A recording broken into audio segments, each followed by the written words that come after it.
عاشورہ میں عبادت کریں، اللہ کی بارگاہ میں گڑ گڑا کر اپنے لیے بخشش طلب کریں، اور قیامت کے دن کی آسانی کے لیے دعا ضرور کریں۔ لیکن یہ جو رات ہے شب عاشورہ، تاریخی اعتبار سے دیکھا جائے تو کبھی آپ پیچھے اس زمانے کو یاد کریں جب رسول اللہ صلی اللہ تعالی علیہ وسلم کے صفت آپ کے عظیم چہیتے نواسے کربلا کے ریگزاروں میں تنہا موجود تھے۔ میرے عزیزو، یہاں مجمع میں بیٹھ کر کے بات کرنا بہت آسان ہے، لیکن میں نے صرف اتنا محسوس کیا تھا، آج کو ٹھیک 1 سال پہلے میں جیل کے اندر موجود تھا، یہ شب عاشورہ تھی، اور اسی شب میں کمزوری اور نقاہت کی وجہ سے بے ہوش ہو کر ہاسپٹل میں ایڈمٹ بھی تھا اندر۔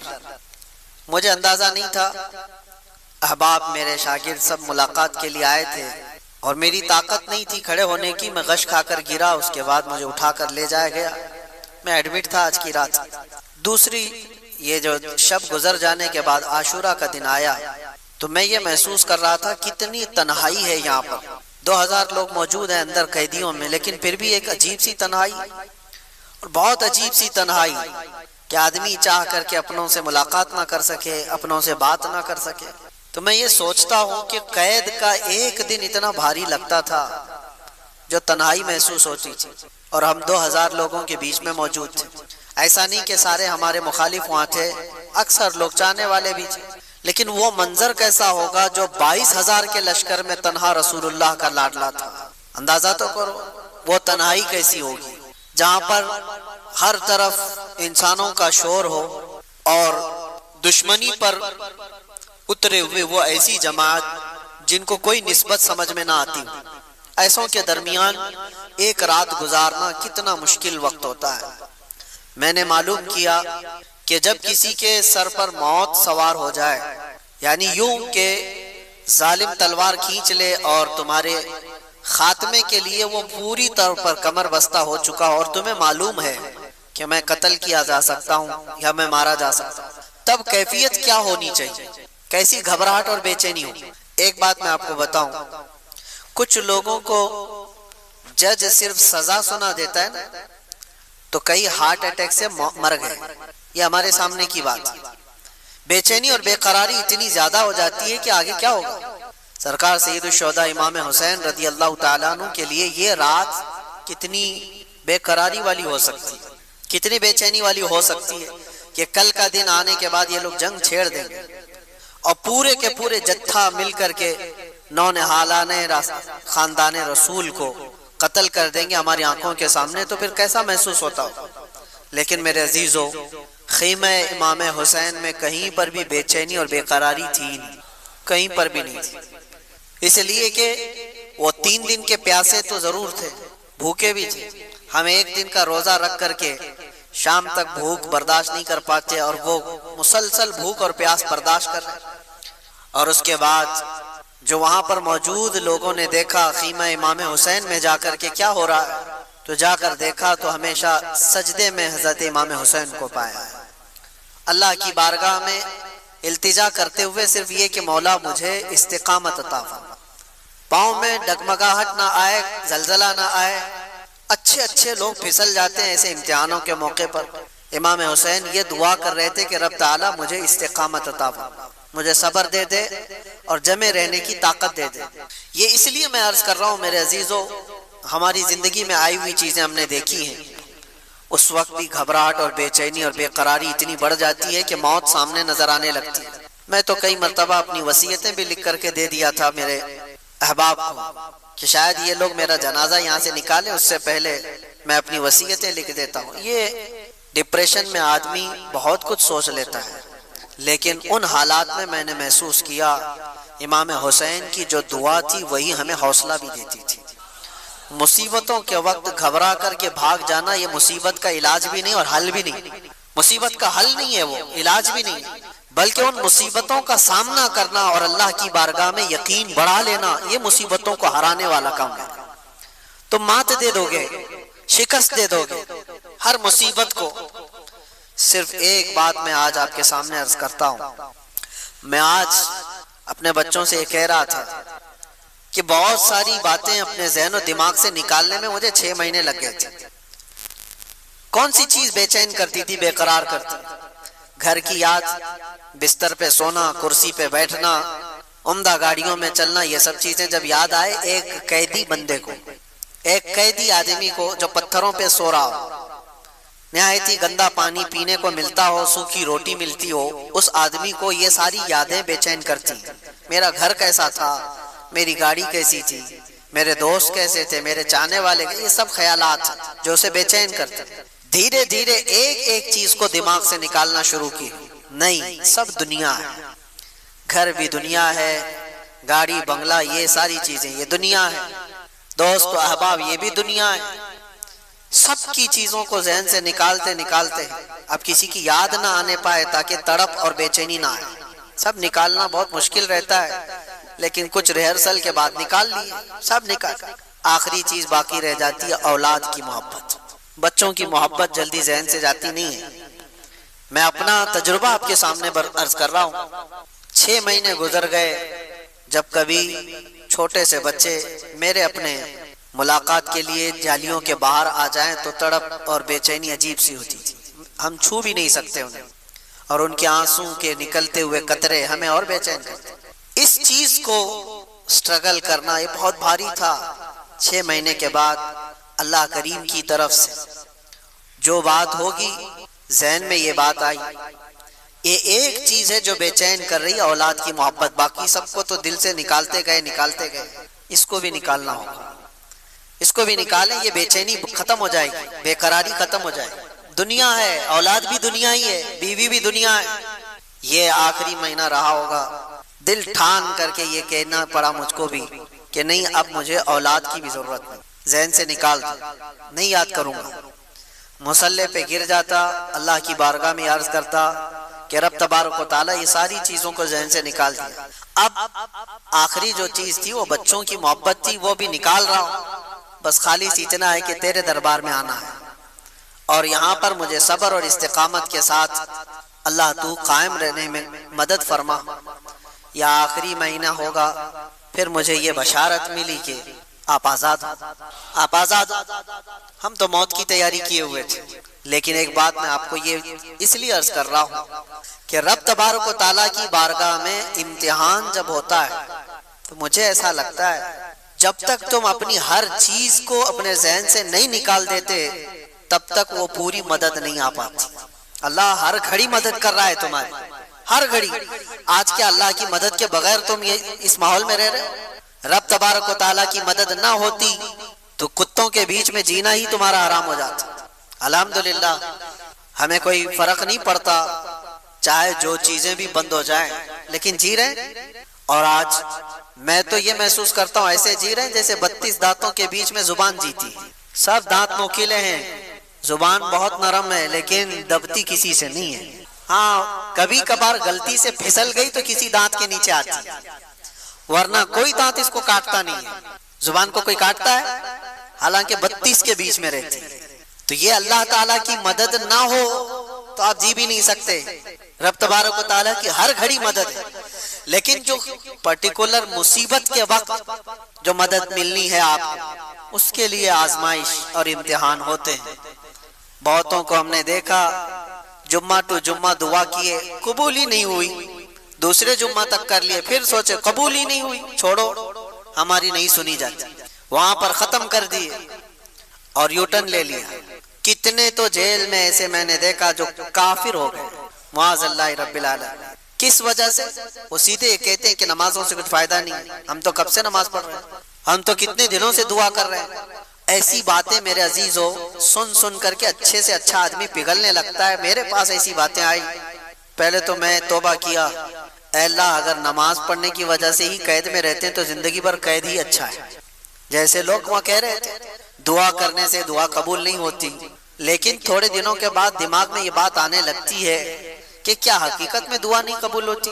ہماری بھی نہیں ہو رہی ہے، اور ہماری تو چھوڑو، ہمارے لیے پورے ہر خطہ ہر علاقہ دعا میں مشغول ہے، بچے سے لے کر جوان تک، جوان سے بوڑھے، عورتیں، سارے لوگ، مسجد کے امام، خطیب، مدارس کے علماء، سب دعاؤں میں ہیں۔ پھر دماغ میں یہ بات آئے کہ کیا دعائیں قبول نہیں ہوتی؟ یہ شیطانی وسوسہ ہے۔ میرے عزیزو، امتحان کی جو گھڑی ہوتی ہے وہ بہت ڈیفرنٹ ہے، بہت الگ ہے۔ امتحان کی گھڑی کے لیے لکھا جا چکا ہوتا ہے یہاں سے یہاں تک تمہیں سفر کرنا ہے تو کرنا ہی ہے۔ کچھ اور گھڑیاں ہیں جہاں پر تمہارے بن مانگے اللہ تعالیٰ تمہارے لیے بہت کچھ اتارتا ہے، لیکن امتحان کی گھڑیاں الگ ہوتی ہیں، آزمائش کی الگ ہوتی ہیں۔ تو جب ذہن میں ایسے سوالات آنے لگے اتفاق سے، ایسا اسلامی تاریخ کی کئی کتابیں وہاں ملتی تھی، ایک کتاب میں نے پڑھا، ایک بات میں آپ کو بتاتا ہوں، جیل کے قیدیوں کے لیے ہی تھی وہ بات، جو مایوس ہو جاتے ہیں، نا امید ہو جاتے ہیں۔ ایک صحابی ہیں حضرت ابو جندل، یہ مکہ میں قید ہو گئے تھے کافروں کے ہاتھ، اور ایسے قیدی بنائے گئے تھے کہ ان کو زنجیروں سے باندھ کر کے رکھا جاتا تھا اور مارتے الگ تھے۔ حضور پاک صلی اللہ علیہ وسلم ہجرت کر کے چلے گئے، شروع اسلام میں وہ قید ہو گئے تھے، تقریباً سمجھ لیں اعلان نبوت کے 2-3 سال بعد وہ قید ہو گئے، اور اس کے بعد کنٹینیو 7 سال تک قید میں رہے، کفار چھوڑتے نہیں تھے۔ حضور پاک صلی اللہ علیہ وسلم ہجرت کر کے مدینے چلے گئے، 6 سال ادھر گزر گئے، سوچو آپ کتنے سال ہو گئے، 13 سال۔ اور جب حضور پاک صلی اللہ تعالیٰ علیہ وسلم عمرہ کے لیے آ رہے تھے 1400 صحابہ کے ساتھ، جو حدیبیہ کے مقام پر مکہ کے کافروں نے آپ کا راستہ روک لیا اور کہا کہ ہم آپ کو عمرہ کرنے نہیں دیں گے۔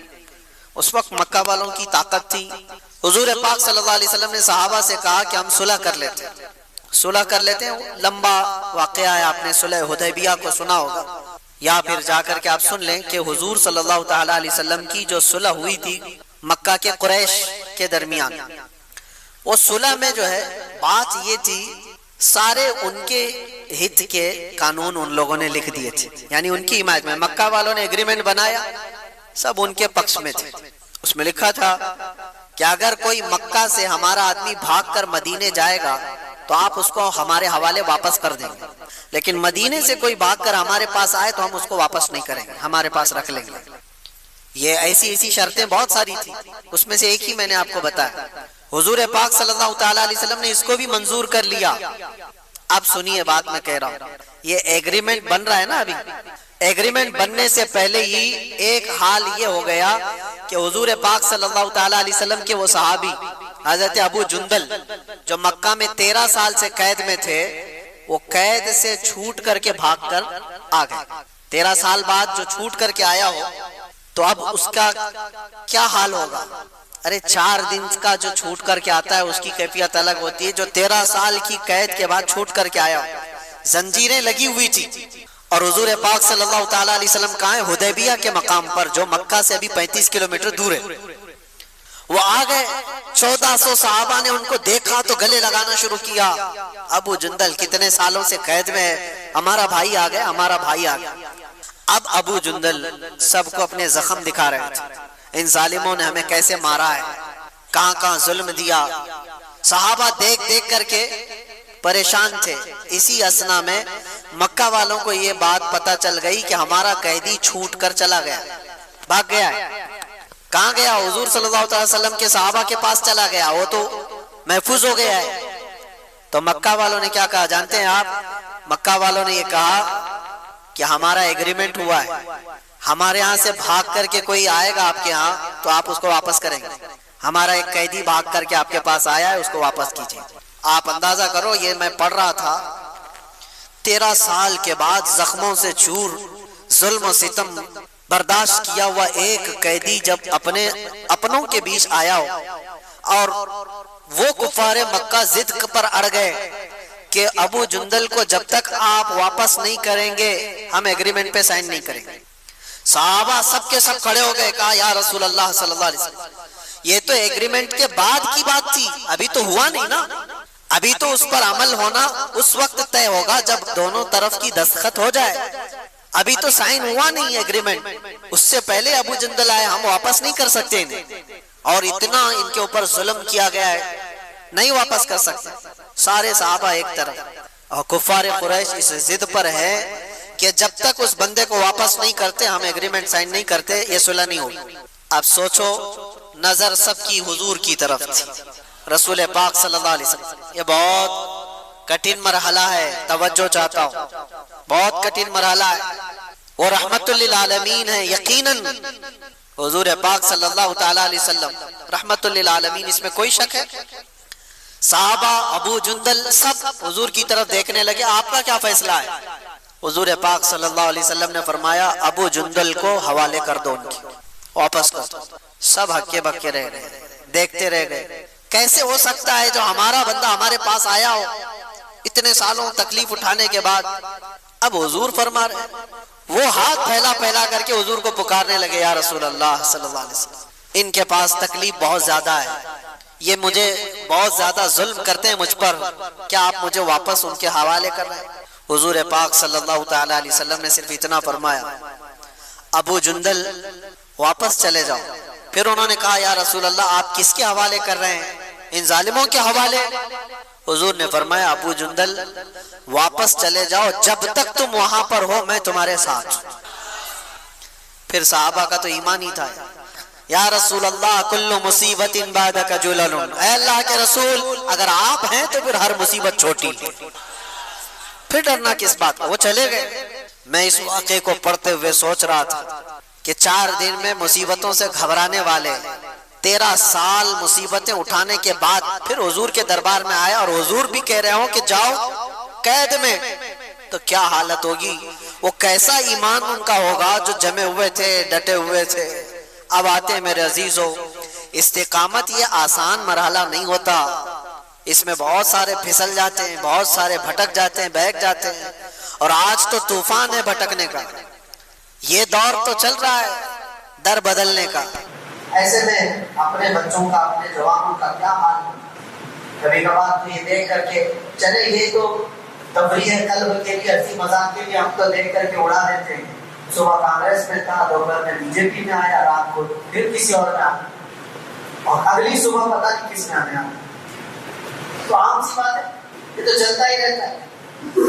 اصل کی اسپیشلٹی الگ ہے، اس پارٹی میں گیا تو سافٹ چہرہ ہے، ادھر آیا تو آتنکوادی چہرہ ہے، ادھر آیا تو اور کوئی چہرہ ہے، سب الگ الگ چہرے بھی بن جاتے ہیں، ایک ہی دن میں 2 دن میں ساری چیزیں تبدیل۔ میں یہ باتیں اس لیے عرض کر رہا ہوں میرے عزیزوں، ایک بلا کا طوفان ہے، بہت جلدی لوگ اپنا ایمانی سودا کر دیتے ہیں۔ مومن کی یہ شان نہیں ہے، مومن کی یہ شان نہیں ہے۔ اگر چمتکار کو ہی دیکھ کر کے سب کچھ ماننا ہوتا تو 22,000 کا لشکر دیکھ کر امام حسین مان لیتے کہ ہاں یزید ہی خلیفہ۔ نہیں، حسینی کردار یہ ہے، تمہارا چمتکار اپنی جگہ، رسول اللہ کی چمک اپنی جگہ پر ہے، یہ جہاں پر ہے وہ سمجھوتے کا معاملہ نہیں ہوتا۔ کبھی بھی زندگی میں ایسے معاملات آئیں، تکلیفوں سے آدمی گھر جائے، مصیبتوں سے گھر جائے، تب بھی آپ اس بات پر ثابت قدم رہو کہ اللہ تبارک و تعالیٰ پر میرا ایمان اور حضور پاک صلی اللہ تعالیٰ علیہ وسلم کی رسالت پر میرا ایمان ویسا ہی ہے۔ ہاں مصیبتیں جب آتی ہیں، مجھے ایک بات یاد آتی ہے، میرے والد گرامی اللہ ان کی قبر پر ہزاروں رحمتیں نازل فرمائے، آخر عمر میں وہ ڈائلیسس پہ آ گئے تھے، تکلیف بہت بڑھ گئی تھی، کڈنی کی تکلیف، تو ہم سے دیکھا نہیں جاتا تھا، کتنی تکلیف میں 4 گھنٹے ڈائلیسس میں باڈی کا پورا خون نکالا جاتا ہے، پھر پورا نچوڑ کر کے مشین واپس اندر خون ڈالتی ہے، ایک بہت ڈینجر پروسیس ہے، اللہ حفاظت فرمائے۔ بہت صرف اس بات کے لیے کہ کڈنی کا جو کام ہے پیشاب نکالنا وہ نہیں کرتی۔ آپ کیا سمجھتے ہیں پیشاب نکلنا ایک نارمل سی چیز ہے؟ اگر ایک دن کے لیے تمہارا پیشاب رک جائے تو تمہاری زندگی درہم برہم ہو جائے گی۔ ہر چیز میں اللہ کی نعمت، اسی لیے بیت الخلاء سے، طہارت خانے سے، استنجا خانے سے باہر آتے ہیں تو دعا کیا پڑھتے ہیں؟ الحمدللہ الذی اذهب عني الاذى وعافاني۔ الحمدللہ، اللہ کا شکر پہلے بجا لیتے ہیں، اللہ تیرا کروڑا شکر ہے تو نے اذیت دینے والی چیز سے مجھ کو دور کیا ہے، یا اذیت دینے والی چیز مجھ سے دور کیا ہے۔ میں جو بات عرض کر رہا تھا وہ یہ، اس عمر میں 72 سال کی عمر، 72 عمر تھی، میں نے ایک بار سرانے پر بیٹھ کر کہا، بڑے عالم دین تھے حضور، حافظ ملت کے شاگرد تھے، ان سے میں نے کہا کہ کتنی تکلیف ہے آپ کو، دیکھا نہیں جاتا، اللہ تبارک و تعالی اتنی بڑی تکلیف میں آپ کو مبتلا رکھا ہے، آپ کی کبھی نمازیں قضا نہیں، مسلسل وہ ہر 3 دن پر ختم قرآن کرتے تھے، تو یہ ساری چیزیں ہونے کے بعد اتنی تکلیف آپ کو کیوں؟ اس وقت مجھے جو صبر کی تلقین کا ایک ادب ملا تھا، ایک تعلیم ملی تھی، وہ آج بھی یاد ہے۔ انہوں نے کہا کہ یہ 2 سال سے میرا ڈائلیسس چل رہا ہے، 70 سال جو اللہ تعالیٰ نے صحت بخشی، پہلے اس کا شکر تو کرو۔ مصیبتیں بہت تھوڑی ہیں اور اللہ تبارک و تعالیٰ انعامات میں ہمیں زیادہ رکھا ہے، لیکن دکھتی وہی مصیبتیں ہیں لوگوں کو۔ وہ خوشحال کتنا رکھا ہے وہ نہیں دیکھا جاتا۔ عزیزان گرامی وقار، یہ ساری باتوں کے بعد ہم آتے ہیں اس کربلا کے میدان میں، جو خونی منظر ہے۔ وہ اس لیے بیان کرنا ضروری ہے کہ ہمارے ہر جوان کو یہ بات یقین کے ساتھ معلوم ہو جائے کہ مصیبتوں سے بھاگ جانے کا نام اس کا علاج نہیں ہے، مصیبتوں سے ڈٹ کر مقابلہ کرنا ہی یہ حسینی ایمان ہے۔ اور بہت سارے لوگ ہمیں بھی مشورہ دیتے ہیں، بہت سارے حالات بہت خراب ہیں، حالات بہت خراب ہیں۔ ایسے میں نے دیکھا ہے ابتدائی اسلام سے لے کر آج تک حالات خراب ہی رہے، کب اچھے ہوئے تھے؟ کیا آپ کو اسلام کی تبلیغ کرنے کے لیے پھولوں کی سیج پر سجا کر لایا جائے گا تبھی آپ بولو گے؟ بہت سارے لوگ یہ سوچتے ہیں حالات بہت خراب ہیں۔ میرے عزیزو، اس سے بڑے بڑے حالات خراب ہو کر گئے اور اب بھی جائیں گے، لیکن ایک بات یاد رکھنا، انہی برے حالات کے درمیان اسلام کا پرچم بلند کرنا اور اپنے نبی پاک صلی اللہ تعالیٰ علیہ وسلم کی عزت پر پہرا دینا، یہ ایک ایسا تاریخی قدم ہے۔ کل کو آنے والی نسلوں کا ایمان بھی تم سے جڑا ہوا، کل کو آنے والی نسلوں کے جذبے اور ان کے حوصلے بھی تمہاری زندگیوں سے جڑے ہوئے ہیں۔ آج اگر تم بزدل ہو گئے، پھسل گئے، تو کل تو وہ لوگ پوچھیں گے محمد کس کا نام تھا؟ معاذ اللہ رب العالمین۔ اگر آج تم مصلحتوں کے پردوں میں چھپ کر کے رہے، ہاں زیادہ سے زیادہ ہمارے ساتھ کیا ہونے والا ہے وہ سب کو پتہ ہے، انجام کیا ہو سکتا ہے اس دنیا میں، سب سے زیادہ یہی ہو سکتا ہے موت آئے گی۔ اور سنیوں، اس بات سے اگر خوف ہے تو پھر کربلا سنتے کیوں ہو؟ کربلا کی داستانیں کیا مزے لے کر سننے کے لیے؟ سید الشہداء امام علی مقام رضی اللہ تعالیٰ عنہ کو دیکھو، زندگیاں پوری قربان کی ہیں اس میدان میں، اور اپنی نہیں۔ ایک بات میں آپ کو بتاؤں، آدمی اپنی مصیبت تو برداشت کر لیتا، اپنے رشتہ داروں کی مصیبت بہت مشکل ہے۔ تم اپنے سامنے اپنی ماں کو تڑپتا ہوا نہیں دیکھ پاؤ گے، اپنے بچوں کی ہلکے بخار کو بھی نہیں دیکھ پاؤ۔ مجھے کچھ سالوں پہلے کی بات ہے، میں اپنی پریکٹیکل لائف ہی آپ کے سامنے عرض کر رہا ہوں۔ 2 سال کا میرا بچہ تھا، انگلی اس کی دروازے پہ پھنس گئی تھی، کٹ گئی اور لٹک گئی اتنی تیزی سے کہ دروازہ آدھی انگلی کو کاٹ دیا، اور بے چینی اتنی بے قراری کہ اٹھا کر میں بھی بھاگتا ہوا ہاسپٹل پہنچا، اور بھی تھے 2 لوگ۔ چھوٹا بچہ 2 سال کا ہو اور وہ چیخ رہا ہے، اس کی چیخوں سے ہماری روح بے قرار ہے۔ ڈاکٹر کے پاس لے گئے، ڈاکٹر نے دیکھا، فوراً پکڑ کر خون بند کیا اور اس کے بعد کہا اس کو ٹانکے لگانے پڑیں گے، ٹانکے لگائے بغیر یہ کٹ کے گر سکتی ہوں۔ ہم نے کہا فوراً جو بھی فیصلہ لینا ہے۔ نرس ڈاکٹر مل کر میرے بچے کو اندر لے جاتے، ہمیں کہتے آپ مت آنا، آپ باہر کھڑے رہو، کیونکہ باپ اور ماں کی بے قراری اور بے چینی دیکھتے ہیں۔ ڈاکٹر کہا کہ ہمارے کام میں خلل ہوگا، میں کہا میں دیکھوں گا، کہا نہیں دیکھ سکو گے۔ اور حقیقت بات ہے میرے عزیزو، اندر جانے کی ہمت نہیں ہوئی، اس لیے کہ جب وہ لوگ ٹانکے لگا رہے تھے، اللہ کوئی بے ہوشی کی دوا وغیرہ نہیں، ایسے ہی ٹانکے لگائے جا رہے تھے، اور بچے کی چیخ سے پورا ہاسپٹل گونج رہا تھا۔ سچ بتاؤں ہمارے آنسو ہے کہ تھمتے نہیں تھے، بے قراری ہے کہ رکتی نہیں تھی۔ جلدی سے جاؤں بچے کو اٹھا لوں، جلدی سے جاؤں سینے سے لگا لوں، دور سے پکارتا رہا بیٹا بس تھوڑا اور، بس تھوڑا اور، ہو گیا ختم ہو گیا۔ یہ بے قراری مجھے آج بھی یاد آتی ہے۔ پھر اس دن بھی میں نے یاد کیا تھا، صرف انگلی کٹی تھی تو یہ بے قراری تھی۔ وہ سید الشہداء امام علی مقام کی گود میں ظالموں نے بچوں کو چھلنی کر دیا تھا، ان کے حلقوں میں تیر چلا کر امام کے ہاتھ میں ہی ان کے بچے کو شہید کیا تھا۔ کیسے وہ اپنے ہاتھ میں بچہ اٹھا کر کے کھڑے ہوں گے؟ ایکسپلین ہم نہیں کر سکتے اس چیز کو، تصور سے بڑھ کر کے یہ چیز۔ ہم سب کے صبر مل کر کے بھی امام حسین کے قدم تک نہیں پہنچ سکتے، ہماری زندگیوں کے سب کے صبر۔ میرے عزیزو یہ آسان کام نہیں ہے، آپ کو پتا ہے عزیزوں کی موت ایک کے بعد دوسرا، دوسرے کے بعد تیسرا، تیسرے کے بعد چوتھا شہید ہوتا جا رہا ہو، جو امام علی مقام کی طرف سے آ رہا ہے۔ امام حسین جانتے تھے ہمارے قافلے میں کل ملا کر 82 لوگ ہیں، ادھر 22,000 کا لشکر ہے، مقابلہ کیسے ہوگا؟ کیا امام علی مقام کو دنیاوی حالات پر خبر نہیں تھی؟ وہ رسول اللہ کے وہ وارث جن کو رسول اللہ صلی اللہ علیہ وسلم نے فرمایا میرا جود و سخا پورا حسین کو دیا گیا ہے۔ کیا وہ امام علی مقام کو حالات کی خبر نہیں تھی؟ سب خبر تھی، انہیں پتہ بھی تھا یہ کوئی مقابلہ نہیں۔ لیکن وہی میں جو کہتا ہوں، امتحان کی گھڑی بہت ڈیفرنٹ ہوتی ہے، بہت الگ ہوتی ہے۔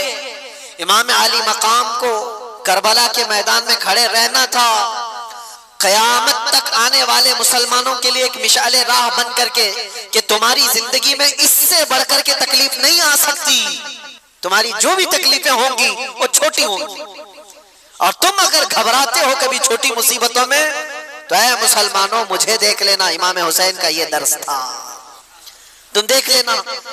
آج مجھے بتاؤ کوئی بھی ایسا بندہ ہے جس کو بھوکا اور پیاسا بھی رکھا جا رہا ہو، جس کی ساری نسبتوں کو پامال کر کے کربلا کے میدان میں زبردستی لایا گیا ہو، جہاں جانور بھی پانی پی سکتے ہوں اور رسول اللہ کا گھرانہ پانی نہیں پی سکتا؟ یہ صبر اور استقامت کی وہ گھڑی۔ اب سوچو ایک ساتھ کسی کے ساتھ حادثہ ہوا ہوگا، میں مانتا ہوں، جیسے کئی پہاڑ کے چٹان کے نیچے آ گئے، کوئی بہ کے ایک ہی خاندان چلا گیا، ایسے حادثے تو ہو سکتے ہیں، ایک ساتھ چلے گئے، کوئی کسی گھر پہ ایسا ہوا ہو۔ امام علی مقام کے ساتھ ایسا نہیں، سٹیپ بائی سٹیپ دیکھا جا رہا ہے، صبح سے لے کر ایک ہی موت، اس کو برداشت کرنا، اس کو سہنا، ریکوری کے لیے وقت تو لگتا ہے، لیکن کیسے ایک ساتھ مل کر پورے خیمہ حسین کو نہیں ختم کیا گیا تھا۔ امام حسین رضی اللہ تعالیٰ عنہ کے ساتھ ہی پہلے جا رہے ہیں، جو جاتے دعا سلام کر کے میدان میں جاتے اور واپس نہیں آتے تھے، اور اگر واپس آتے تو صرف اتنا کہتے تھے کہ پانی کی چند بوند مل جائیں تو اور لڑیں گے۔ لیکن میرے عزیزوں، امام حسین رضی اللہ تعالیٰ عنہ کی عمر پاک اس وقت آپ اندازہ کرو 56 سال کی عمر ہے، 56 سال کی عمر میں وہ ایک ایک لاش کو اٹھا کر کے جمع کرتے جا رہے ہیں۔ اور جب باری آئی خاندان کی، اور خاندان میں حضرت امام قاسم جو امام حسن کے بیٹے جوان تھے 19 سال کی، جب وہ جا رہے تھے تو امام علی مقام نے ان کو دیکھ کر کے صرف اتنا کہا تھا میرے مرحوم بھائی امام حسن کی تم یادگار تھے، لیکن یہ ساری یادگاریں ایک کے بعد دیگر میدان کربلا کی رونق بنتی جا رہی تھی۔ وہ گئے وہ یزیدیوں کے درمیان کتنی دیر تک ایک تنہا شیر لڑے گا، یہ سارے بھیڑیے جب جتھے کے ساتھ حملہ کرتے، تیروں سے چھلنی کر کے زخمی کر کے گراتے اور پھر سر کو جسم سے الگ کر دیتے تھے۔ حضرت امام قاسم اور حضرت علی اکبر جو حضرت امام حسین کے بڑے شہزادے، ان کی بھی عمر تقریباً 19 یا 20 سال کی عمر۔ سوچو اے نوجوانوں جن کی عمریں آج 20 سال کے آس پاس ہیں، 18 سال، 20 سال، 22 سال، اے نوجوانوں تمہاری اس جوانی کی زندگی میں تم رات بھر گیم کھیلتے ہوئے بیٹھے ہو، انٹرنیٹ چلاتے ہو، اور امام حسین کے شہزادے اسلام بچانے کے لیے اپنی جانوں کو ہتھیلی پر لے کر کربلا میں کھڑے تھے۔ کل قیامت کو کیا منہ دکھاؤ گے ان کے سامنے؟ ان کی بھی تو جوانیاں تھی، ان کی بھی تو شادیاں ہونی تھی، وہ رسول اللہ کا گھرانہ تھا، پورے اسلام کی عزت کو بچانے کے لیے وہ کربلا کے میدان میں قربانیاں دے رہا ہے۔ وہ منظر مجھے یاد آتا ہے حضرت عباس علم بردار، حضرت امام علی مقام کے بھائی ہیں، سگے بھائی ہیں، حضرت عباس مولا علی شیر خدا کے بیٹے، ان کو ایک چیز بے قرار کر گئی، وہی میں کہہ رہا ہوں نا، اپنی تکلیفیں برداشت کر سکتا ہے آدمی، اپنے اہل خانہ اپنے رشتہ داروں کی تکلیف برداشت نہیں کر پاتا۔ ہوا یہ کہ 9 سال کی بچی حضرت بی بی سکینہ، وہ حضرت امام علی مقام کی چھوٹی شہزادی ہیں، وہ حضرت عباس سے کہنے لگی چچا کیا آپ جا کر کے ہمارے لیے پانی کا انتظام کر سکتے ہیں؟ تو حضرت عباس سے اب رہا نہ گیا، کہا اپنی پیاس تو برداشت کر سکتے ہیں، بچوں کی پیاس کے لیے کیسے برداشت کریں؟ حضرت عباس کہتے ہیں کہ بیٹی سکینہ میں تیرے لیے پانی لاتا ہوں، یا توجہ، وہ گئے کسی طرح سے، وہ جواں مردی جو حیدر کرار کے شہزادوں میں وہ کہیں نہیں مل سکتی، سارے ان یزیدیوں کے نرگے کو پھلانتے ہوئے دریائے فرات پر گئے بھی اور مشکیزہ پانی کا بھر لیا۔ ایک بات میں آپ کو کہتا ہوں، 3 دن کے بھوکے اور پیاسے، وہ بھی تو بھوکے اور پیاسے، دریائے فرات پر پہنچ بھی گئے، پانی بھر بھی لیا۔ خیمہ امام حسین پر پانی لانا یہ بات کی بات تھی، لیکن چلو میں تو خود کے پانی تھا، پہلے خود بھی تو پی سکتے تھے۔ امام حسین کے خیمے تک پانی پہنچانے کے لیے وہ آئے ضرور تھے، لیکن خود بھی تو 3 دن کے پیاسے ہیں، پی لیتے۔ چلو بھر پانی اٹھایا اور پھینک دیا۔ کہا کہ یہ غیرت میری گوارا نہیں کرتی کہ حسین کے گھر والے پیاسے اور میں پانی پی رہا ہوں۔ رسول اللہ کا لاڈلا نواسا پیاس میں ہو اور میں یہاں اپنی پیاس بجھا رہا ہوں، ایک قطرہ پانی نہیں پیا۔ یہ کیسا ایمان تھا، کوئی بھی ہو اپنی پیاس سے بجھا لیتا۔ لیکن رسول اللہ کے اس گھرانے کی کتنی مثالیں آپ کے سامنے۔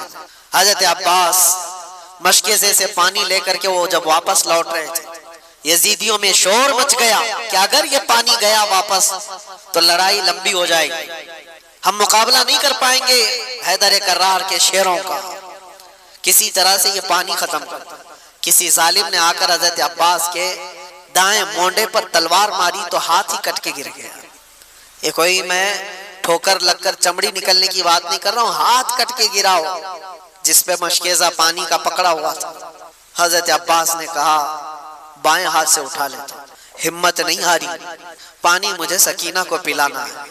جب وہ دوسرے ہاتھ میں پانی اٹھا کر دوڑ رہے تھے تو یزیدیوں نے یہ ہاتھ کو بھی کاٹ دیا، یہ ہاتھ بھی کاٹ دیا۔ جس کے بازوؤں کے دونوں ہاتھ کاٹ دیے ہو اس کی کیفیت کیا ہو، کیا درد نہیں ہوتا ہوگا، کیا تڑپ نہیں ہوتی ہوگی؟ لیکن ان کے اندر ایک ہی دھن تھی کہ مجھے پانی پلانا ہے خیمہ حسین۔ جو وہاں بچے پیاسے ہیں، اپنے دانتوں سے پکڑ لیا مشکے سے، کہا میں اس طرح سے جاؤں گا بغیر ہاتھوں۔ یزیدی ظالموں نے دیکھا کہ یہ ہار نہیں مانتا ہے تو تیروں سے چھلنی کر کر کر کے اس مشکزے کا پورا پانی بہا دیا۔ حضرت عباس کہتے ہیں اب میری ہمت ختم ہو گئی۔ حضرت عباس کہتے ہیں اب میں نہیں جا سکتا خیمہ امام حسین کی طرف۔ گر گئے، زخموں سے چور چور تھے، خون رس رہا ہو دونوں بازوؤں سے اور پانی بھی ختم، ساری چیزیں ختم ہو گئی۔ تو ظالموں نے دیکھا کہ عباس گر گئے زمین پر تو کسی یزید نے آ کر کے آپ کے سینے پہ نیزہ مار کر شہید کر دیا۔ یہ وہ منظر تھا، امام حسین دوڑتے ہوئے آئے اپنے اس چھوٹے بھائی کو اٹھانے کے لیے۔ امام حسین کے سگے بھائیوں میں یہ چھوٹے بھائی اکیلے تھے کربلا کے میدان میں۔ آ کر دیکھا تو دونوں بازو کٹے ہوئے ہیں اور پورا جسم زخمیوں سے چور ہے اور نیزہ سینے پر لگا ہوا۔ آپ نے امام علی مقام نے ان کو اٹھایا، اور جانتے ہو یہ ایک ہی موقع ہے جب روایت ملتی ہے امام علی مقام نے اللہ کی بارگاہ میں یوں عرض کیا تھا، اپنی ریڑھ کی ہڈی کو پکڑ کر کمر کو پکڑ کر، الآن انکسر ظہری، آج میری کمر ٹوٹ گئی۔ بھائی جب چلا جاتا ہے تو کمر ٹوٹ گئی، لیکن یہ نہیں کہا کہ ایمان ٹوٹ گیا۔ جسم کمزور ہو جاتا ہے لیکن ایمان نہیں۔ امام علی مقام آئے واپس خیمے میں، بی بی سکینہ ویسی پیاسی تھی، آپ کی اہلیہ ویسی پیاسی، آپ کے گھر کے بچے ویسی پیاسی۔ وہ منظر کیا عجیب منظر ہے۔ مجھے بات یاد آتی آج سے 1 سال پہلے جب میں کربلا کے واقعات جیل کے اندر بھی سنا رہا تھا تو جو غیر مسلم ہیں وہ بھی رو رہے تھے، غیر مسلم جن کا ایمان نہیں ہے، امام علی مقام کے گھرانے کی ان شہادتوں کو سن کر وہ بھی رو رہے تھے۔ یہ سانحہ ایسا ہے۔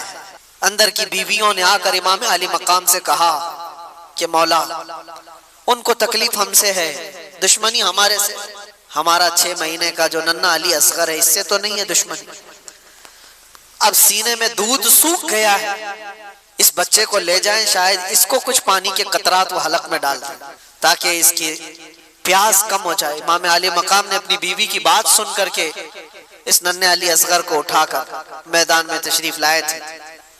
ایک بات یاد رکھیں، جس کے سر پر ہوس طاری ہو اس سے کبھی کوئی امید نہیں لگائی جا سکتی، کبھی رحم کی امید نہیں کر سکتے۔ امام علی مقام نے یزیدیوں کو پکار کر کہا میرے بچے نے تمہارے ساتھ کچھ نہیں کیا، یہ تو بولتا بھی نہیں، 6 مہینے کا ہے، لیکن دیکھو اس کی ماں کے سینے سے دودھ سوکھ گیا ہے، تم اس کو کچھ پانی پلا دو۔ ظالموں نے امام علی مقام کی یہ تقریر سن کر کے دور سے تیر چلایا اور وہ تیر سیدھے علی اصغر کی گردن پہ آ کر لگا۔ نشانہ ایسا تھا کہ حلقوں پر آ کر لگ گیا اور خون کا فوارہ امام علی مقام کے چہرے پر آ کر پڑا۔ وہ کیسا منظر ہوگا جب باپ اپنے بیٹے کی لاش کو لے کر کھڑا ہو۔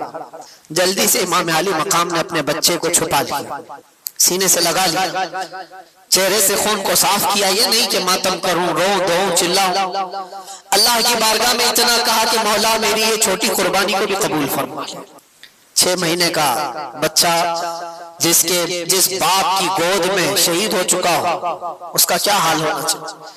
سینے سے لگایا، بچہ ہچکیاں لیتے ہوئے خاموش ہو چکا تھا، لیکن سب سے بڑا کٹھن مرحلہ یہ تھا کہ بچے کو ماں کے حوالے بھی تو کرنا ہے۔ جب وہ خیمے کی طرف لے کر کے آئے تو خیمے کی خواتین نے پکار کر کے کہا، مولا امام حسین لگتا ہے کہ بچے کو پانی پلا کر لائے، اس لیے کہ بچے کے رونے کی آواز نہیں آ رہی، بچے کے چیخنے کی آوازیں نہیں آ رہی۔ دور سے خواتین نے پوچھا امام علی مقام سے کہ مولا کیا بچے کو انہوں نے پانی پلا دیا؟ امام علی مقام نے کہا ہاں، انہوں نے ایسا پانی پلایا کہ اس کے بعد تمہارا بچہ کبھی پانی نہیں مانگے گا، اس لیے کہ اس کے مقدر میں یہاں کا پانی نہیں تھا، اس کو پانی یہ ظالم کیا پلاتے، اس کو پانی تو رسول اللہ کے ہاتھ سے پینا تھا، نبی پاک صلی اللہ تعالیٰ علیہ وسلم کے ہاتھ سے جام کوثری سے پینا تھا۔ کیسا صبر کا موقع ہو سکتا ہے؟ یہ سب میں آپ کو مرحلے بتا رہا ہوں، ذہنوں کو حاضر رکھ کر کے سوچو کہ اس میدان میں کھڑے ہوئے اس امام علی مقام کے ساتھ کیا گزر رہا تھا۔ جب یہ سب شہادتیں ہو گئی تھی، وہ آخری وقت تھا جمعہ کا، جب امام زین العابدین خیمے میں آ گئے، کہا کہ مولا مجھے جانے کی اجازت ہے۔ ایک ہی بیٹے بچے تھے امام علی مقام کے، امام زین العابدین، بیمار تھے اور وہ کپڑے پہن کر کے جب اپنے بابا جان کے پاس آئے، 17 سال کی عمر کے، امام علی مقام سے کہا مجھے بابا اجازت دو، سارے بھائی ہمارے شہید ہو چکے، گھر پورا چلا گیا، آپ کی عزت و آبرو پر کوئی حرف آنے نہ پائے جب تک آپ کا بیٹا ہے۔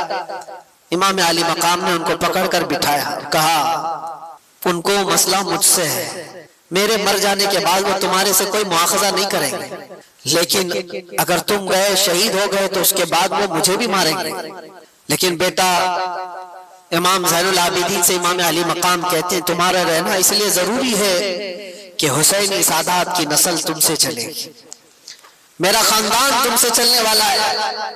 امام زین العابدین کو گھر میں روک دیا گیا اور امام حسین کے نکلنے کا وقت تھا۔ اللہ اکبر، کتاب میں جب بھی پڑھتا ہوں ان واقعات کو آنکھیں بھیگ جاتی ہیں، رونگٹے کانپنے لگتے ہیں۔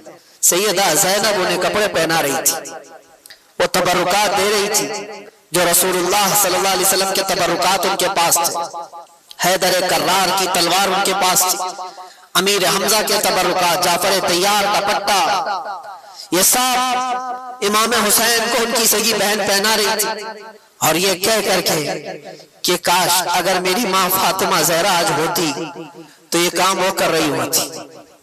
امام علی مقام کو ان کی بہن نے حوصلہ دیا اور کہا کیفی امان اللہ، آپ اللہ کے راستے پر جا رہے ہیں، ہماری طرف سے کوئی فکر کی ضرورت نہیں، ہم عورتوں کی طرف سے آپ بے خوف رہیں۔ وہ عورتیں کیسا صبر لے کر تھیں، کیسی استقامت۔ امام علی مقام آخری مرتبہ اس گھوڑے پر سوار تھے، لیکن تاریخ نگاروں نے یہ بھی بتایا کہ گھوڑا آگے بڑھتا نہیں تھا، جو امام علی مقام کا گھوڑا ہمیشہ سفر میں رہتا، گھوڑا میدان جنگ میں آگے بڑھ نہیں رہا تھا، تو آپ نے اتر کر کے دیکھا تو گھوڑے کی دونوں ٹانگوں کو بی بی سکینہ پکڑی ہوئی بیٹھی تھی، اور وہ یہ التجائے کر رہی تھی کہ بابا کو مت لے جانا، اس لیے کہ جو گیا واپس نہیں آیا۔ امام علی مقام نے اپنی بیٹی کو اٹھایا اور کہا تیرا باپ یہاں پر ایک عظیم امتحان کے لیے اتارا گیا ہے، میری شہادت پر نوحہ مت کرنا، میری شہادت پر ماتھا مت پیٹنا، میری شہادت پر بال نہ نوچنا، اللہ کی رضا پر راضی رہنا اور مصطفیٰ کی شریعت کی حفاظت کرنا۔ یہ آخری وصیت تھی اپنی بیٹی کو۔ اور جب گئے مولا امام حسین، آخری وقت بھی امام علی مقام نے ان کو موقع دیا، یزیدیوں کو کہا اب بھی جو کچھ ہو گیا ہے اس کو ختم کیا جا سکتا ہے، میرے گھر والے سب قتل ہو گئے، اب بھی تم کو موقع دیتا ہوں کہ میرے قتل سے اپنے ہاتھوں کو رنگین نہ کرو، ورنہ قیامت میں کیا منہ لے کر کے آؤ گے میرے نانا کے پاس، کیا جواب دو گے؟ آخری خطبہ بھی امام علی مقام کا میدان کربلا میں گونجتا رہا، لیکن یزیدیوں پر کوئی اثر نہ ہوا۔ ایک بات میں آپ کو بتاؤں، یہ نہ اثر ہونے والی بات کب آتی ہے؟ جب کسی پر کوئی بات اثر نہیں کرتی ہے تو یہ وہی مقام ہوتا ہے جب دل دنیا کی لالچ میں مردہ ہو چکا ہو. وہ آج بھی ہو سکتا ہے. اور کہا گیا ہے جب کسی کا دل مردہ ہوتا ہے لالچ میں، دنیا کی لالچ میں، اس کے لیے ماں سے زنا بھی کوئی بڑی بات نہیں ہوتی. اسی لیے ہمیشہ یاد رکھو، دل کے مردہ ہونے سے پہلے پہلے اپنے دلوں کا علاج کرو. دل جس کا مردہ ہوتا ہے اسے کوئی احساس ہی نہیں ہوتا کون مر رہا ہے کون جی رہا ہے. اس لیے میرے عزیزوں، وہ یزیدی جو وہاں کھڑے تھے وہ مردہ دل تھے، لالچ سوار تھی، دنیا کی ہوس سوار تھی. امام عالی مقام کے دیے ہوئے خطبوں کا کوئی اثر نہیں ہوا. ان کو خطبہ سننے کی ضرورت کیا تھی؟ صرف اتنا دیکھ لیتے چہرے امام حسین میں جلوہ رسول نظر آ رہا ہوتا.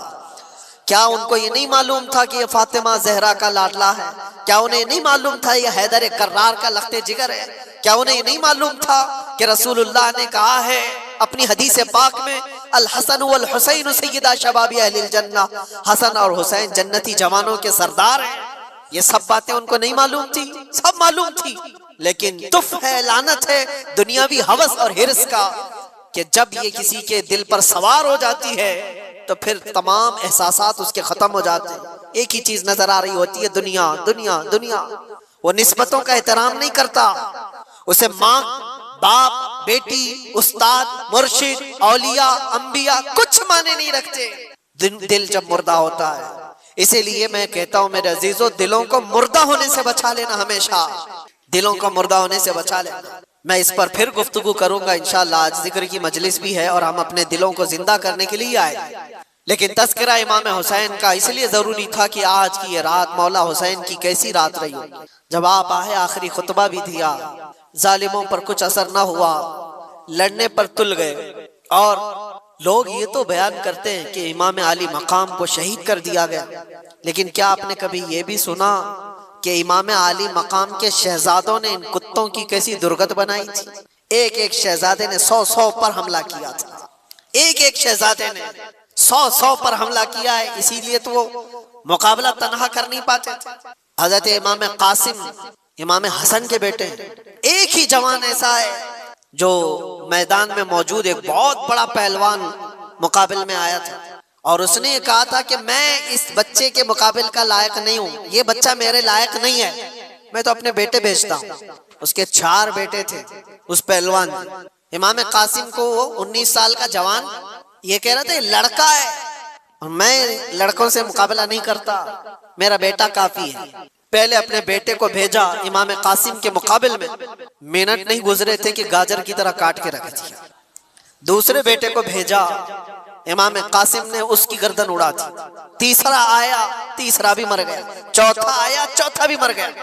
ایک حیدر کرار کا شہزادہ ہے، پہلوان کے 4 پہلوان بیٹوں کو منٹوں میں اڑا دیا. ارے ان کو پانی دیے ہوتے تو 22,000 کو ایک امام قاسم ہی ختم کر دیتا ہے. لیکن وہ امتحان کی گھڑی تھی، امتحان کی گھڑی تھی. اور اس کے بعد وہ پہلوان پھر مقابل میں آیا کہ 4 میرے بچوں کو یہ گاجر مولی کی طرح کاٹ کے رکھ چکا ہے. اور آیا اور کہنے لگا تو جانتا ہے میرا مقام کیا ہے، میں کتنے لوگوں سے تنہا لڑ سکتا ہوں. بڑی بلند بانگ دعوے کرتے ہوئے وہ آیا. امام قاسم نے کہا سنا تو بہت ہے تیرے چرچے، تو بہت بڑا پہلوان ہے، لیکن میں دیکھ کر کے افسوس کر رہا ہوں کہ تجھے گھوڑے کی زین باندھنے کا طریقہ بھی نہیں آتا. گھوڑے کی جو رسی ہوتی ہے یہ باندھنا ایک فن ہوتا ہے فوجی کا، سپاہی کا، تجھے باندھنے کا طریقہ نہیں آتا اور اتنا بڑا پہلوان کہلاتا ہے. اس کے لیے شرمندگی کی بات تھی، آر کی بات تھی، بہت عیب کی بات تھی. وہ کہا میرے گھوڑے کی رسی صحیح باندھنے کا طریقہ مجھے نہیں آتا، تم سکھا رہے ہو. وہ گھوڑے کی ناتی دیکھنے کے لیے کیا جھکا تھا، امام قاسم نے ایک ہی وار میں اس کو ختم کر دیا. یہ منظر حیدر کرار کے بیٹوں کا تھا. میں آپ کو اس لیے بتا رہا ہوں کہ صرف اور صرف شہداء کرام کی شہادت ہی نہیں، یہ بھی بتاؤ کہ مارا بھی کیسے. امام حسین کا جذبہ صرف یہ نہیں کہ کچھ آ جائے تو مر جاؤ کٹ جاؤ، نہیں، امام علی مقام نے کہا ہے کہ مر جانا اور کٹ جانا یہ مقدر میں ہوگا، اللہ تعالیٰ نے لکھا ہوگا تو ہوگا، لیکن اس وقت کے آنے سے پہلے پہلے تک اپنے ضمیر کا سودا کر کے کسی سے ہاتھ ملانا یہ حسینی ایمان نہیں ہے. جب تک دم میں دم ہے مقابلہ کرو، ہاتھ تمہارا ہوگا مار اللہ کی ہوگی. مقابلہ کرو. کبھی یہ مت سوچنا کہ میں تنہا کتوں میں گر گیا ہوں. کوشش تو کر کے دیکھو. ہوتا ہے میرے عزیزو، بہت مقامات پر ہاتھ تمہارا ہوگا، مار اللہ کی ہوگی۔ اور امام حسین، امام علی مقام جب میدان کربلا میں آخری وقت ان ظالم کتوں سے لڑ رہے تھے، ایک دو نہیں کتنوں کو ڈھیر کیا تھا، 3 دن کا پیاسا، 56 سال کا رسول اللہ کا بیٹا، کتنوں کو وہ موت کے گھاٹ اتار رہے تھے۔ پھر اعلان ہو گیا کہ اگر ان کے مقابل میں اس طرح جاتے رہو گے تو یہ سب کٹتے رہ جائیں گے، شام تک شاید صفایا ہو جائے، گھیر لو ان کو، تیروں سے چھلنی کرو۔ پہلے ہر طرف سے تیروں کی بارش شروع ہو گئی، امام علی مقام کے پورے جسم میں جگہ جگہ تیر آ کر لگنے لگے۔ بعض تاریخ نگاروں نے کہا ہے کہ 72 سے زیادہ تیر لگے ہوئے تھے۔ 72 تیر کس کو کہتے ہیں؟ اور آپ اتنے زیادہ تیر جب جسم پر لگے تو گھوڑے سے آپ اتر آئے۔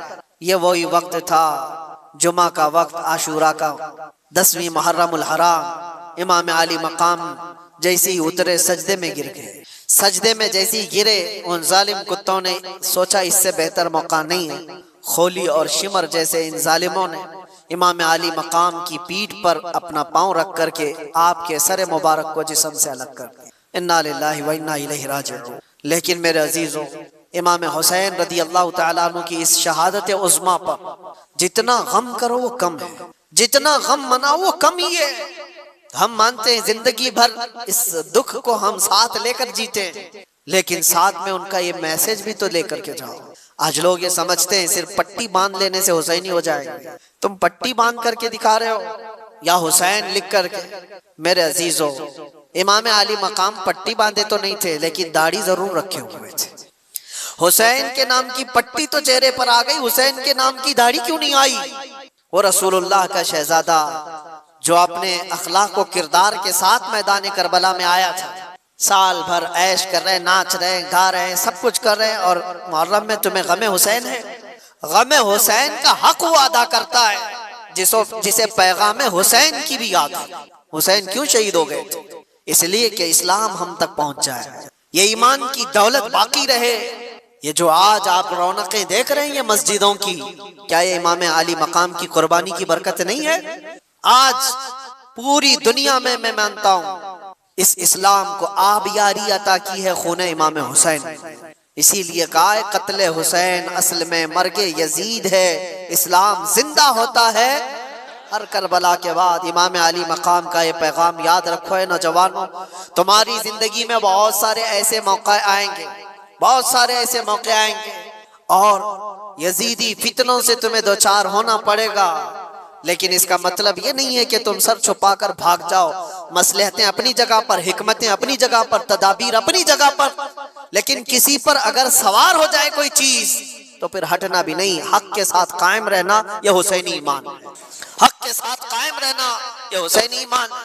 آج ہم سے جو لوگ یہ کہتے ہیں، میں مانتا ہوں کہ حالات ایسے ہیں ویسے ہیں، ضرور ایسے ویسے ہوں گے، لیکن اگر سب چیزوں سے بچ کر کی بھی چلے جائیں تو مشورے دینے والے مجھے بتاؤ، میری زندگی کی گارنٹی دے دو کہ کچھ نہ بولو گے تو 100 سال آپ جی لیں گے، گارنٹی دو گے؟ کوئی ہے جو ہماری حیات اور ہماری زندگی کی گارنٹی دے گا؟ وہ صاحب بھی یہی کہیں گے گارنٹی کیا، ایک دن کی بھی میں نہیں دے سکتا۔ جب نہیں دے سکتے تو مشورہ کیوں دیتے ہو؟ ہماری زندگی کی گارنٹی نہیں لے سکتے اپنے ہاتھ میں تو ایسی بزدلی کا مشورہ نہ دو۔ ہاں ہمیں معلوم ہے موت و حیات اللہ کے دست قدرت میں ہے، اگر رب تبارک و تعالیٰ چاہے تو چونٹی سے بھی تم مر سکتے ہو، مچھر سے بھی مر سکتے ہو، اور اگر وہ نہ چاہے تو بڑے سے بڑے فرعون بھی تمہارا کچھ نہیں کر سکتے، نمرود ہو کہ فرعون ہو کہ یزید ہو، کوئی تمہارا بال بیکا نہیں کر سکتا۔ یہ ایمان ہے اور یہ تقدیر ہے۔ تو جب تک اللہ تعالیٰ حیات باقی رکھا ہے، تمہارے جسموں میں جان باقی ہے، حسینی کردار کے ساتھ جیو میرے عزیز۔ کیوں یہ ڈھکی چھپی زندگی؟ آج جانتے ہو سب سے زیادہ آج ہمارے اوپر جو معاملات ہیں کہ ہر چیز تمہاری نشانے پر جو لی جا رہی ہے، اس کی وجہ یہ ہے کہ تم ان تمام چیزوں سے بھاگے بھاگے پھر رہے ہو۔ کیا یہ مجمع فجر میں ہوتا ہے؟ ان مسجدوں میں جو ویرانی ہے، تو ظاہر سی بات ہے ہم نے اپنے ہاتھوں سے جب اسلام کو نقصان پہنچانا شروع کیا تو خیروں کے آج لگائے ہوئے الزامات اور ان کے دیے ہوئے مصیبتوں کا واویلا کیوں مچاتے ہو؟ ہم نے خود اپنے ہاتھوں سے کتنا برباد کیا ہے۔ شادی محلوں میں جا کر دیکھو کون سا اسلام دکھتا ہے، ساری عورتیں بے نقاب، ہزاروں قسم کے فیشن، ہزاروں قسم کے پاؤڈر، لالی، میک اپ، جو پوری دنیا کو دکھانے کے لیے. یہ کون سی خواتین ہیں؟ کیا یہ فاطمہ زہرا کی کنیزیں ہیں؟ آپ کو پتا ہے جب امام حسین کا سر لے کر نیزے میں ڈال کر دمشق میں آیا تھا جلوس، خاندان رسول کی بیویاں بھی اس جلوس میں تھی. امام حسین کی بیویاں، امام حسین کی بہن، امام حسین کی بیٹی، سب اس جلوس میں قیدی بنا کر کے یزید کے دربار میں لے جائے جا رہے تھے. ایک واقعہ بتاتا ہوں. جب دمشق پہنچا یہ جلوس، نیزے پر امام حسین کا سر ہے اور آگے لے کر چلا جا رہا ہے قافلہ، اور ساتھ میں عورتیں بھی ہیں. دمشق میں پورا مجمع ٹوٹ پڑا تھا یہ منظر دیکھنے کے کہ کربلا سے لٹا ہوا قافلہ آیا ہے، اور ان کو دیکھنے کے لیے سارے لوگ مجمع کے بڑی تعداد میں گلیوں میں کھڑے تھے. اب سوچو، جس کا تماشا دیکھنے کے لیے پورا شہر کھڑا ہو، اس کے سامنے سے گزرنا ہے. اس مجمع کے بیچ میں ایک بوڑھے صحابی تھے، رسول اللہ صلی اللہ علیہ وسلم کے صحابی. وہ دیکھ کر کے رونے لگ گئے کہ کیا منظر ہے، میں نے اس سر کو دیکھا تھا، یہ سر وہی ہے جس کو رسول اللہ بوسہ دیا کرتے تھے. میرے آقا اپنی زبان ان کے منہ میں دیتے تھے، امام حسین کو اپنا لعاب چساتے تھے. وہ صحابی دیکھ کر کے دوڑتے ہوئے مجمع میں آئے. یہ جو قافلہ جا رہا تھا اس میں دیکھ کر پہچان لیا بی بی سکینہ. توجہ چاہتا ہوں میرے عزیز، بی بی سکینہ کو دیکھ کر پہچان لیے کہ یقیناً حسین کی بیٹی ہے. قریب آئے، ہچکیاں بن گئی، کہا بچی ہماری زندگیاں قربان تمہارے گھرانے پر، ہم کچھ نہیں کر سکے، ظالموں کی حکومت نے تمہارے بابا کو شہید کر دیا. بچی بتاؤ، میں ملک شام میں دمشق میں رہتا ہوں، کوئی حاجت ہو تو مجھے بتاؤ. اس موقع پر جو بھوکے اور پیاسے قیدی آئے وہ اپنی حاجت کیا نہیں کہہ سکتے تھے؟ آپ نانا جان کے صحابی ہیں. سکینہ نے پوچھا، انہوں نے کہا ہاں بیٹی میں رسول اللہ کا غلام صحابی، کچھ حاجت ہو تو بتاؤ. بی بی سکینہ نے کیا حاجت مانگی تھی وہ میں میسج دینا چاہتا ہوں. کہا کہ میرے نانا جان کے صحابی، یہ میرے بابا کا جو سر نیزے پر لے جایا جا رہا ہے، اس سر کو تھوڑا آگے بڑھا دیا جائے، آگے لے کر کے جائیں. اس صحابی نے پوچھا کہ کیوں، ایسی خواہش تمہاری کیوں ہے؟ کہا بات یہ ہے کہ اس کٹے ہوئے سر کو دیکھنے کے لیے جو مجمع عمر پڑ رہا ہے، جو لوگ آ رہے ہیں، وہ سر کو دیکھتے دیکھتے ہماری عزتوں کی طرف بھی نظر کرتے ہیں، ہمارے پردے کا خیال کرتے ہوئے میں یہ چاہتی ہوں کہ سر کو آگے لے جایا جائے تاکہ لوگ سر دیکھنے میں مصروف رہیں اور ہمارے پردے کی پابندی ہو سکے. اس موقع پر اگر کوئی اپنے پردے کی پابندی کا خیال کرتی ہو، یہ گھرانہ حسین کا ہے جس کا پورا گھر لٹ چکا ہو، اور اس وقت 9 سال کی بچی یہ کہتی ہو مجھے میرے پردے کی فکر ہے. میں اپنی بہنوں سے پوچھتا ہوں، گھر کی خواتین سے پوچھتا ہوں، تمہارا کیا لٹا ہے کہ تم بے پردہ باہر گھومتے؟ تمہارے ساتھ کیا ہوا ہے؟ کچھ نہیں ہوا. قیامت کے دن اس بی بی سکینہ کا بھی سامنا کرنا ہے، فاطمہ الزہرا کا بھی سامنا کرنا ہے. ان خواتین کو پتہ نہیں ہے اسلام کا چہرہ جو بگاڑ کر کے رکھی ہیں. دنیا تمہیں، یہ ہوس کے پجاری تمہیں صرف استعمال کرنا جانتے ہیں، کوئی عورتوں کے حقوق کی بات نہیں کرتا. یہ ناٹک ہے، یہ ڈھکوسلا ہے جو وومن رائٹ کی بات کرتے ہیں. عورتوں کے حقوق کے ہم علمبردار ہیں، پاسدار ہیں. کون سا عورتوں کے حقوق؟ یا عورتوں کے حقوق کی بات نہیں کرتے، عورتوں کو ننگا اسٹیج پر نچانے کی کوشش کرتے. یہ سارے وہ کتے ہیں رال ٹپکاتے ہوئے عورت کو ننگا دیکھ کر مزے لینا چاہتے ہیں، اور ہماری بچیوں کو ایسا لگتا ہے کہ یہ آزادی ہے. آزادی ہے؟ آزادی نہیں، یہ جہنمی زندگی ہے. اللہ نے تمہیں اشرف المخلوقات بنایا، تم جانوروں کی طرح زندگی گزارنا چاہتے ہو. جانور تو کپڑے نہیں پہنتے، اور یہاں عورتوں کو ایسا لگتا ہے جتنا شارٹ لباس پہنیں گے اتنا فیشن ہے، جتنا کم کپڑا پہنو تو فیشن ہے. کم کپڑا پہننا اگر فیشن ہے تو کتے اور جانور جو بھینس ہے وہ تمہارے سے زیادہ فیشنیبل ہے، وہ تو ایک بھی کپڑا نہیں پہنتے. کیا ننگا رہنا کوئی فیشن ہے؟ امت مصطفیٰ کے ایمان کو غارت کرنے کے لیے دنیا فیشن کے طور طریقے بناتی ہے. ماں اور بہنوں کی آج عزت لوٹی جا رہی ہے، اس کی وجہ کیا ہے؟ کاش اسلامی پردے کی حمایت کی ہوتی ہے، ان کی عزتیں محفوظ ہوتی. اے نوجوانوں، ایک بات یاد رکھو، میں یہاں سے پیغام عورتوں کو دے رہا ہوں ضرور، لیکن ایک حدیث یہ بھی سنا کر جاتا ہوں. اللہ کے نبی صلی اللہ علیہ وسلم نے فرمایا دیوس جہنمی ہے، دیوس جہنمی، دیوس جہنمی ہے. 3 بار مصطفیٰ کریم صلی اللہ علیہ وسلم نے فرمایا. تو صحابہ نے پوچھا یا رسول اللہ کون ہے دیوس؟ میرے آقا نے فرمایا وہ مرد جہنم میں جائے گا جس کی عورت بے پردہ باہر گھومتی ہے۔ تو مرد کے لیے حضور نے فرمایا مرد جو اپنی عورت کو بے پردہ باہر گھماتا ہے وہ جہنم میں جائے گا، تو جو بے پردہ عورت ہے اس کا عذاب کیا ہوگا؟ امام علی مقام کا گھرانہ وہ نہیں ہے جو اپنے گھرانے کو بنائے ہوئے ہو۔ داستان کربلا سننا ہے تو پیغام کربلا بھی سنو۔ صرف قتل ہو گئے، کٹ گئے، مارے گئے، شہید ہو گئے، یہ صرف اور صرف کربلا کے میدان کا پیغام نہیں ہے۔ پیغام کربلا حقیقت میں یہ ہے کہ چاہے ہمارا سب کچھ لٹ جائے، دامن مصطفیٰ پر کوئی انگلی اٹھا نہ سکے۔ آج ہزاروں انگلیاں تمہاری طرف کیوں اٹھ رہی ہیں؟ تم نشہ کرتے ہو، تم شراب پی رہے ہو، تم چرس گانجے نہ جانے کیا کیا چیزیں کرو، انگلیاں تمہاری طرف اٹھائی جا رہی، یہ ایسا کرتے، یہ ایسا کرتے، یہ ایسا کرتے۔ در حقیقت تمہاری طرف یہ انگلیاں نہیں ہیں، تمہاری نسبت رسول اللہ سے۔ کم سے کم اس بات کا خیال کرتے کہ دنیا میری طرف انگلی اٹھا کر کہیں حضور کو تو نہیں گالی دے رہی۔ آج نبی پاک صلی اللہ تعالیٰ علیہ وسلم تک جو یہ ظالم انگلیاں اٹھ رہی ہیں، اس کی وجہ کچھ اعمال ہیں، برے اعمال ہیں۔ توبہ کرو۔ میرے مصطفیٰ کریم صلی اللہ علیہ وسلم جس طرح تمہیں دیکھنا پسند کرتے تھے ویسے بن جاؤ، بس یہ زندگی ہے۔ زندگی یہ نہیں ہے کسی کی کسی کے لیے، زندگی ہے نبی کی نبی کے لیے۔ نہ سمجھ مرتے ہیں زندگی کے لیے، جینا مرنا ہے سب کچھ نبی کے لیے۔ بس اس پیغام کے ساتھ اپنی زندگیوں میں تبدیلیاں لاؤ اے جوان، تبدیلیاں لاؤ۔ آج سے تقریباً 100 سال پہلے کی بات ہے، آزادی ہند کے موقع پر، ہندوستان کی آزادی سے پہلے کی بات ہے، میں ناگپور گیا ہوا تھا۔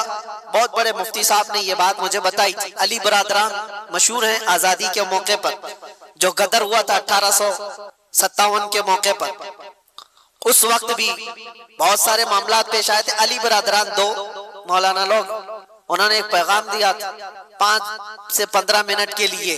ناگپور اسٹیشن پر بہت سارے مسلمانوں کا مجمع آیا اور ان سے پوچھا کہ آج کے حالات میں کیا کرنا چاہیے۔ انہوں نے صرف 2 جملوں میں کہا تھا، میں کوٹ کر رہا ہوں صرف اس بات کو اسی لیے کہ حقیقت ہے یہ، کہا کہ کچھ نہیں، سب کو ٹوپی اور داڑھی کنٹینیو پہننا چاہیے، ٹوپی کنٹینیو پہنو اور داڑھی کنٹینیو رکھو۔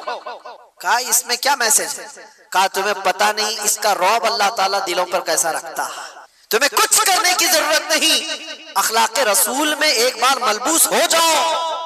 میرے عزیزوں، نہ تمہیں تلوار بھالے نیزے اٹھانے کی ضرورت ہے، نہ تمہیں جنگ و جدال کی ضرورت ہے۔ تم ایک بار مصطفیٰ کریم صلی اللہ تعالیٰ علیہ وسلم کی سنتوں کو عمل میں لے آؤ، ایسی ہی تمہاری چلت پھرت سے کتنے کیڑے مر جائیں، ایسی تمہیں اندازہ بھی نہیں ہے۔ اللہ تبارک و تعالیٰ اس کا رعب رکھا ہے، چہرے رسول کا رعب ہے، دامن اسلام کا ایک رعب ہے۔ آپ کو اس کا اندازہ نہیں ہے لیکن دوسروں کو اندازہ ہے۔ اس لیے میں دعوت دیتا ہوں، اٹھو وگرنہ حشر نہ ہوگا پھر کبھی، دوڑو کہ زمانہ چال اپنی چل گیا، قوت عشق سے ہر پست کو بالا کر دو، دہر میں نام محمد سے اجالا کر دو۔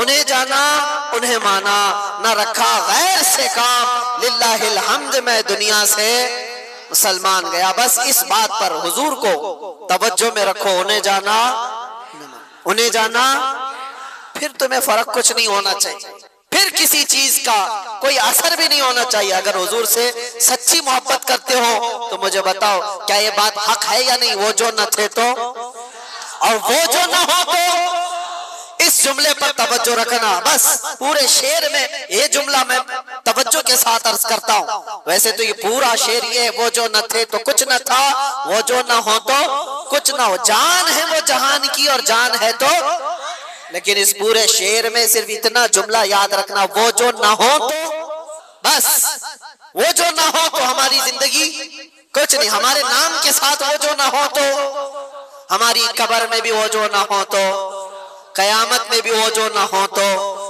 کئی اذانوں میں وہ جو نہ ہو تو، قرآن میں وہ جو نہ ہو تو، ہر جگہ پر یہ جملہ یاد رکھنا، وہ جو نہ ہو تو۔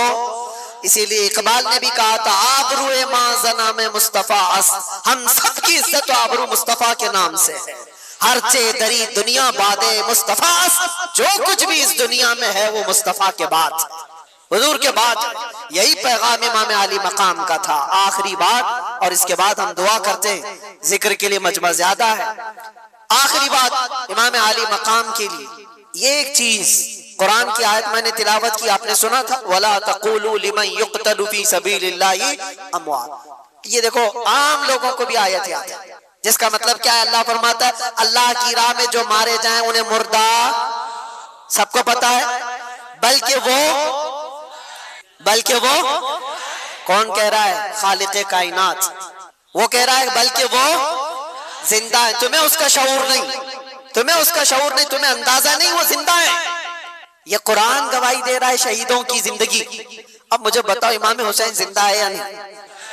تو زندہ جاوید کا ہم ماتم نہیں کرتے، زندہ جاوید کا ہم خیر.